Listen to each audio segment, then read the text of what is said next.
Good evening, everyone. I am teacher Aljo Villalon, and I am excited to be here with you tonight to talk about the early intervention. I've been learning about this important topic and how early support can make a big difference in the lives of the young children and their families. I look forward to share what I have learned and having a meaningful discussion with all of you. So to start off, what is early intervention? So early intervention is the process of providing services, education, and support to young children who have developmental delays or disabilities. So, early intervention is a system of coordinate services that promotes the children age appropriate growth and development and support families during the critical early years. It's like special education, but it's for eligible infants and toddlers who are behind at reaching developmental milestone. So, early intervention is a set of services that help babies and toddlers with developmental delays or disabilities catch up in skills like walking, talking, or learning. It supports both the child's growth and the family's needs during these important early years. For example, a 2-year-old who isn't speaking yet might get speech therapy through early intervention.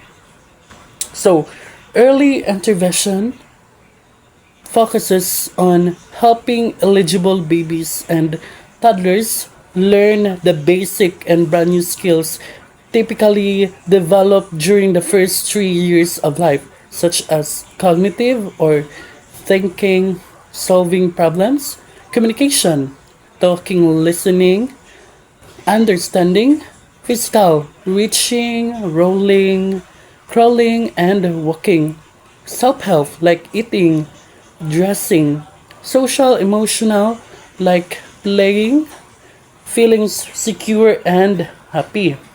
So, this early intervention help babies and toddlers build the key skills like thinking, talking, moving, self-care, and socializing during their first 3 years. These services support children who are delayed in areas like walking or speaking. Now, let's move on. So, a child who qualifies for early intervention program may receive one more of these services. So, the following are the services for early intervention. First is the screening and assessment, hearing or audiology or vision services, home visits, medical nursing or nutrition services, physical or occupational therapy, social work services, and lastly is the speech and language therapy. So, a child in an early intervention program may get services like screening, therapy, medical support, or home visits to help with their specific delays or needs. So, these services are tailored to support the children's development in areas like speech, movement, or health. For example, a child with hearing issues might receive audiology services and speech therapy. And now, let's move on to the early intervention programs for children with developmental delays, Congress. So, Congress established early intervention program in 1986 and recognized of an urgent and substantial substantial need to first is enhance the development of infants and toddlers with disabilities. Second is the reduce educational costs by minimizing the needs for special education through early intervention. Third is minimize the likelihood of institutionalization and maximize independent living. Lastly is the enhance the capacity of families to meet their children needs. So, the early intervention program created in 1986 aims to help infants and toddlers with disabilities develop better skills early on. It reduces the need for children for later special education, supports families, and helps children live more independently. Now, let's proceed to the early intervention services.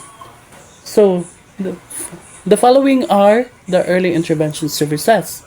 So, first is assistive technology, devices a child might need, audiology or hearing services, counseling and training for family, developmental monitoring, medical services, nursing services, nutrition services, occupational service therapy, physical therapy, psychological services, service coordination, special instruction for the child, speech and language services.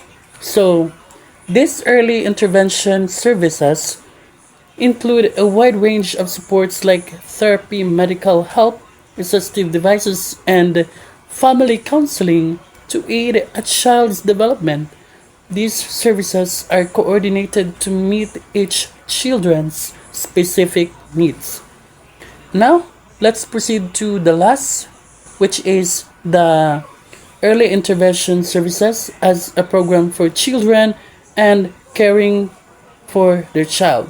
So these services can be quite varied in scope, including the referrals to referrals to other programs, provisions of information about a topic of relevance to the family, or assistance with family problems. So these early intervention services not only help the child but also support the family by providing useful information, referrals, or help with the family challenges. The goal is to guide families in caring for their child's needs. And that's all for my report. So I hope you have learned something. And the next reporter is. Okay, now let's proceed to the next topic, which is the process of inclusion Philippine model. The 2009 Department of Education Order Number 72 defines inclusive education as the philosophy of accepting all children regardless of size, shape, color, ability, or disability with support from school staff, students, parents, and the community. So the more recent 2013 Enhanced Basic Education Act refers to the gifted, talented children, learners with disabilities, learners of the madrasa curriculum, indigenous peoples, and learners in difficult circumstances such as geographical isolation, chronic illness, abuse, or displacement due to armed conflict, urban settlement, or disaster as target groups of inclusive education. So, inclusive education is the idea that every child, no matter their background, appearance, or ability, deserves a chance to learn and be part of a regular school. So this concept was first emphasized in Department of Education Order number 72 in 2009, which says that we should accept all children regardless of their race, shape, color, abilities, or disabilities. But it's not just the teacher's job. This needs support from the community or from everyone. Later in 2013, the Enhanced Basic Education Act expanded this idea. It listed specific groups that need special attention in inclusive education, like gifted and talented students, learners with disabilities, students in madrasa education are often from Muslim communities, indigenous people, children in difficult situations. For example, those who live far away, are sick for a long time, have experienced abuse, or were forced to move because of war or natural disaster. So, in simple terms, inclusive education means making sure is no child is left behind, and that all children can learn together in a supportive and respectful environment. Okay, now let's proceed to what are the Philippine models of inclusion, the child with special needs vision. So first, we have self-instruction. Second, self-monitoring. Third, self-reinforcement. And fourth, self-determination. So Philippine models of inclusion, or the child with special needs vision.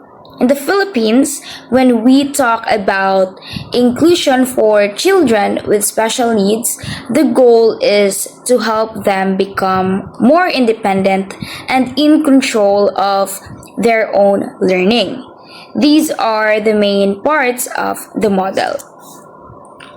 So, first, we have self-instruction, no? So self-instruction, this means the child learns how to guide themselves through tasks. Like, for example, a child might talk to themselves quietly to remember the steps in involving a math problem. Second is self-monitoring.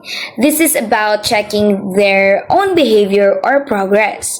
Like, for example, a student with ADHD keeps track of whether they stayed focused during class. Third is self-reinforcement. Here, the child learns to reward themselves when they do something right. Like, for example, if a child finishes their homework, they might give themselves a break or a small break or treat. Okay? So fourth, lastly, the self-determination. Self-determination.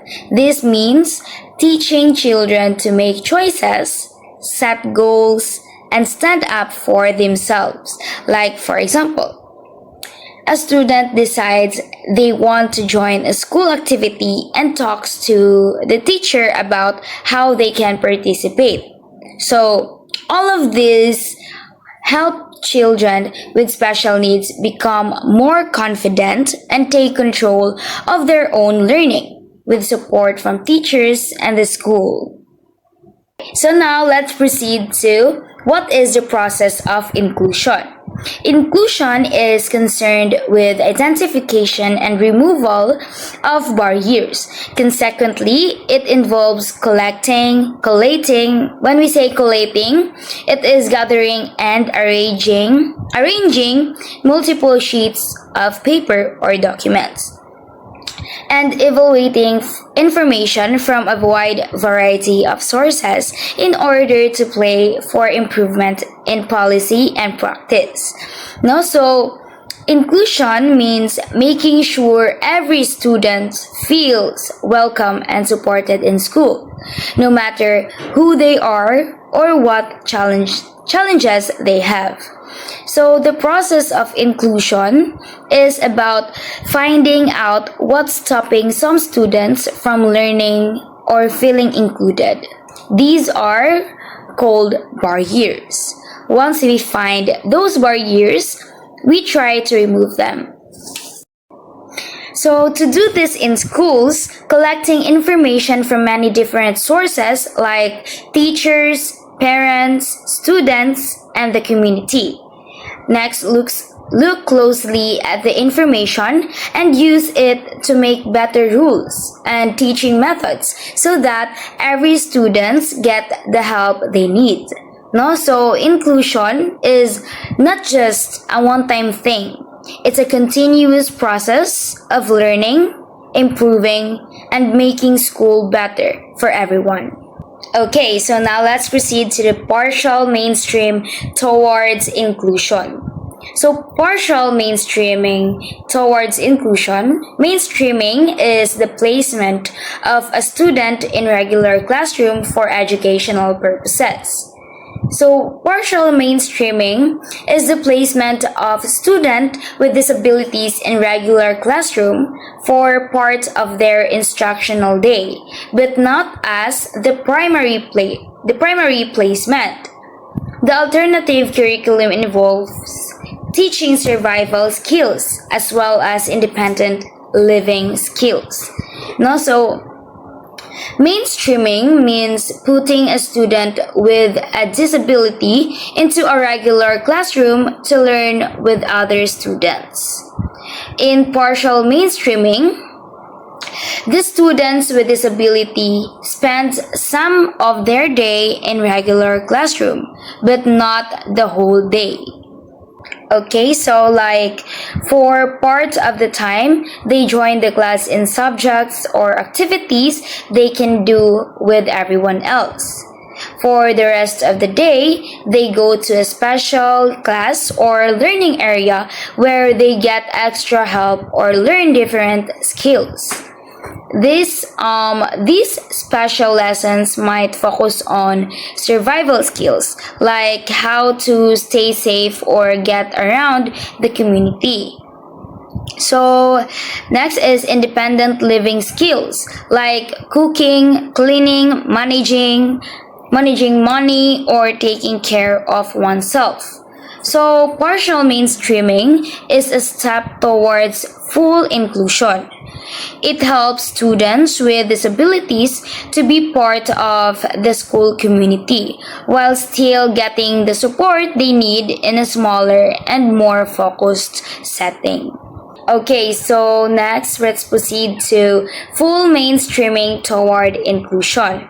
So, full mainstreaming or inclusive refers to children with an IEP attending a regular classroom for their social and academic benefit, but these children are not expected to learn the same materials as the rest of the class.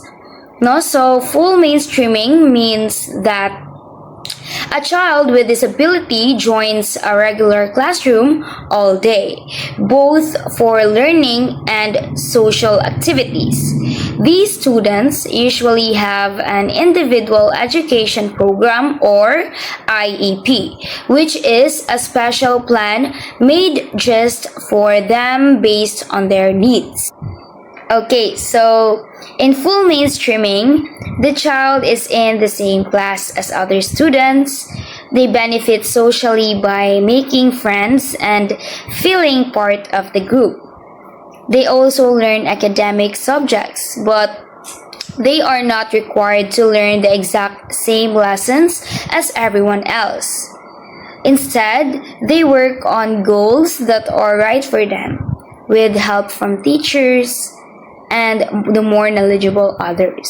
So, full mainstreaming is a way to include children with disabilities in regular classrooms all day, helping them grow both socially and academically, even if they are learning different things.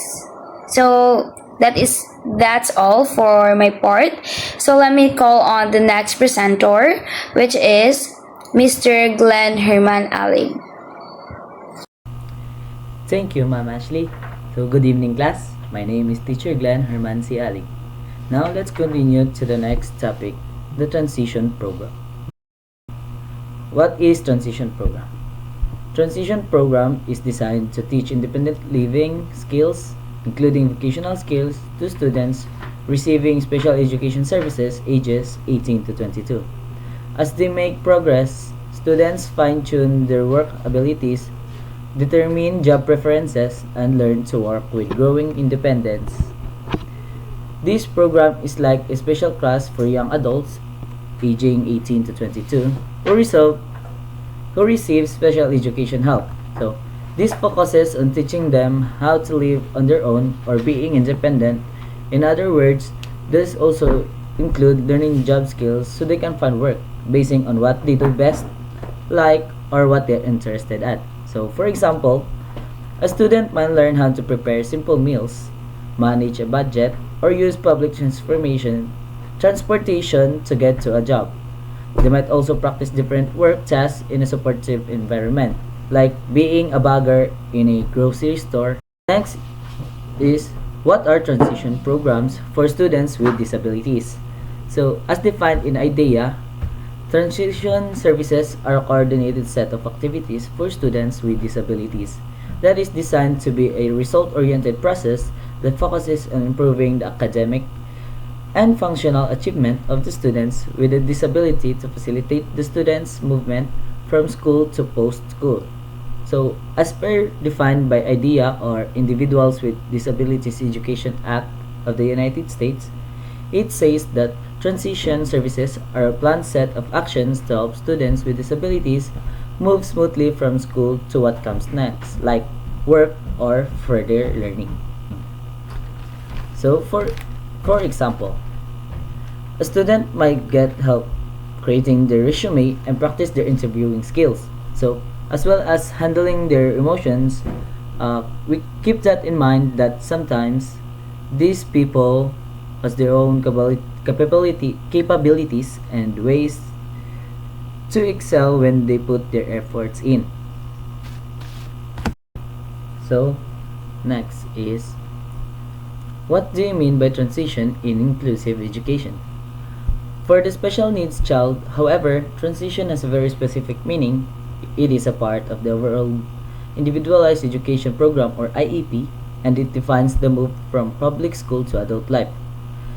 The IEP transition plan, as it is called, is required by the law for students with a learning disability. So for a special needs child, transition inclusive education specifically refers to the planned move from schooling and graduating to adulting life, which is a required part of their Individualized Education Program, or IEP. Next is, what is the main purpose of transition program? So the transition program aims to help special learners become functional in spite of their disabilities. It aims to make them enjoy their daily lives and empower them to become more useful and productive citizens. So the main goal of the transition program is to help students with special needs or disability gain the skills they need to live independently and become active members of their communities. Next is, transition students learn to ride public transportation, budget earnings, make purchases, behave appropriately in different settings, follow directions, and more. So this is a tiered program, and students have the opportunity to advance through as many as 4 levels of instruction. As they make progress, students fine-tune their work abilities, determine job preferences, and learn to work with growing independence. So, in this level of learning, from easier to more advanced, basically, this program has different stages. So, as they get better at things, they get more specific about the jobs they want or like, and become able to work more on their own without needing help from others. And that concludes my discussion. I now give the floor to the next reporter, Teacher John Harvey, for a turn. Thank you, Sir Glenn. Good afternoon, class. My name is Teacher Harv, and I'll be discussing to you all about the sustaining program. So, class, are you ready to learn? Okay, that's good to hear. The sustaining program's foundations of inclusive education focuses on providing ongoing support and resources to ensure the success and progress of students with disabilities in inclusive classrooms. So, it aims to create an environment where all students can succeed regardless of their individual needs. So, there are several key elements in building this foundation, and first is professional development. This foundation recognizes the importance of continuous professional development for teachers and education. Professionals' ongoing training and workshops are provided to enhance their knowledge and skills in inclusive and special education practices. So, this foundation recognizes the importance of continuous professional development for teachers and education professionals. Ongoing training and workshops are provided to enhance their knowledge and skills in inclusive and special education practices. The second is individualized education plans. Individualized education plans are crucial in ensuring that the specific needs of each student with disabilities are met.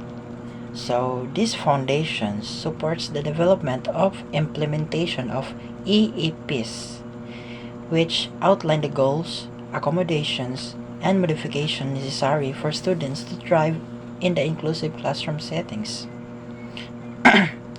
Third is collaboration and co-teaching. Collaboration amongst teachers, administrators, and support staff is essential for inclusive education to be successful.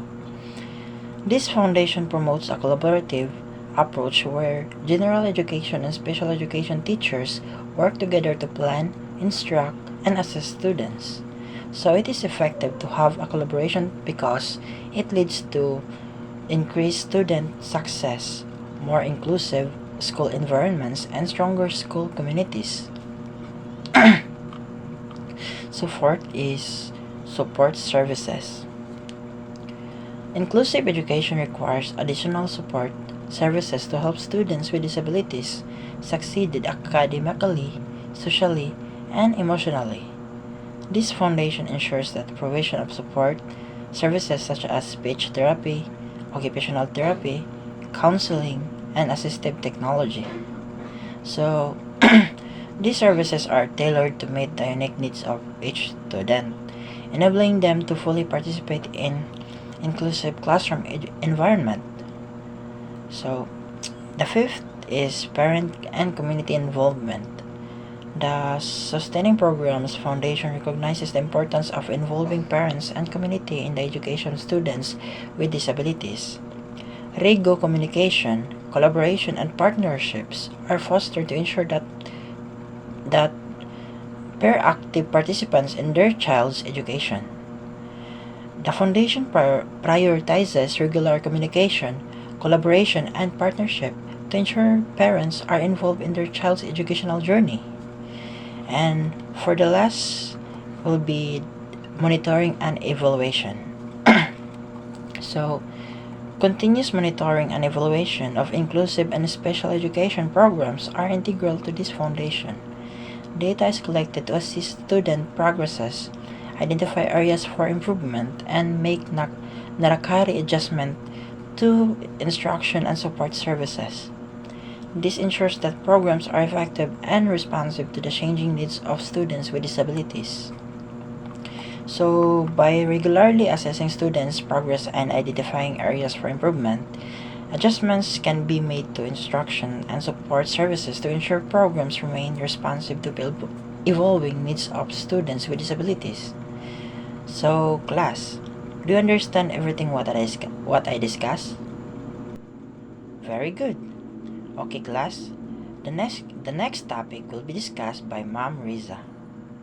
Good evening, everyone. My name is Riza Maysaga, and my topic is all about the National IP Education Policy. So, DepEd Order number 62 series of 2011 is the National IP Education Policy. So, what is National IP Education Policy is all about? So, the National Indigenous People Education Policy is a plan that ensures Indigenous people receive quality education that respects their culture, language, and traditions. It promotes the use of Indigenous languages in schools, includes Indigenous knowledge in lessons, and involves Indigenous communities in decision making. The policy also works to make education fair and accessible for Indigenous children and trains teachers to be more aware and respectful of Indigenous ways of life. So the National Indigenous People Education Plan is to give Indigenous children a good education that respects their culture, language, and traditions. It includes Indigenous knowledge in school lessons, uses their languages, and lets communities help decide how education is done. And it also helps teachers understand Indigenous ways and make sure education is fair to everyone. Now, let's proceed to the National Indigenous People Education Policy Framework. So, the first one is Indigenous people remain to be among of the most vulnerable and marginalized members of the citizenry. So, many IP communities continue to lack access to decent basic social services, and they also have limited opportunities to engage the mainstream economy and suffer social, economic, and political exclusions. So many of their communities do not have proper access to basic needs like healthcare, education, and some food or clean water. So they also have fewer chances to earn a living or take part of the country's economy. So in many cases, they are not given a strong voice in important social, economic, and political decisions. So as a result, they face unfair treatment and are often excluded from the benefits that others may enjoy. The second one is among the current disadvantages that IPs face, access to culture-responsive basic education stand out as one of the most critical to address, especially if the right to basic education is viewed as an enabling right. Basic education is an essential means for IPs to claim their other rights, exercise self-determination, and expand the choices available to them. So one of the biggest problems for indigenous peoples face is not having access to culture-based education that respects their way of living. So education is very important because it helps IPs understand and fight for their rights to make their own decisions, and also it improves their lives. So IPs have fewer chances to grow, be heard, and also they have fewer chances to be succeeded. So that's why giving them the right kind of education is so important. So the third one is the problem of the IP's lack of access to education services is compounded by the fact that in areas where there are schools accessible to them, so many of these have limited or no capacity to provide culturally appropriate education. So the problem gets worse for indigenous people because even when there are schools nearby, many of them don't teach in a way that respects or includes their IP culture. So these schools don't understand or include the language, traditions, and the way of life of IP communities. So as a result, IP students may feel left out or not understood, or they're not being understood in school. So this makes them even harder for them to learn and stay in school. So that's why it is important to have education that fits their culture and needs. So the fourth one is effectively responding to basic learning needs of IPs is a key measure in achieving the country's education for all, the EFA. Commitments and the Millennium Development Goals, MDGs, in line with the thrust of the Department of Education to pursue institutional and systematic reforms to improve the efficiency and quality of the delivery of basic education for all. IP education has been included as a reform item in Basic Education Sector Reform Agenda, or BESRA. So, meeting the basic needs of indigenous peoples is an important step in reaching the country's goal for education for all, the EFA, and the Millennium Development Goals, the MDGs. So to help make education better and fair for everyone, the Department of Education is working on big chances in school systems. One of the changes is making sure that IP education is included as a key part of the plan. So this means that creating better or more inclusive schools that respects and support the cultures and needs for IP students, it is part of a larger effort called the Basic Education Sector Reform Agenda, or the BESRA or BESRA. The fifth one is there are existing models and best practices on IP education based on successful projects and interventions by DepEd, non-government organizations, NGOs, IP organizations or the IPOs, and other community-based initiatives. So There are already good examples of successful indigenous people education programs from DepEd, NGOs, and IP groups. So, DepEd sees that DepEd sees the needs to bring these efforts together to create a clear and organized IP education program. So, this program will follow the rights-based approach of focusing on participation, inclusion, and empowerment of IP communities. So the goal is to make sure education respects and supports the unique cultures of all learners. So the bigger picture is the part of building a truly inclusive and respectful Philippine education system. So one of the example of these programs is the Alternative Learning System, or the ALS. So they provided flexible learning options for IP communities. So especially for those in remote areas, helping students who can attend traditional schools. It is designed to meet the cultural and practical needs of IP learners. The last one is, it is within this context that this policy framework was formulated by DepEd in consultation with representatives from IP communities, civil societies, and other government agencies. So this policy framework was created by DepEd with input from the IP communities, civil society groups, and other government agencies. So the goal of the policy is to encourage everyone, government, IP communities, and other educational groups to work together and take responsibility for improving education for indigenous people. So it aims to keep communication open and promote cooperation between all parties involved and make sure that education system is fair and inclusive for IP students. So that's all for my presentation. Thank you for listening.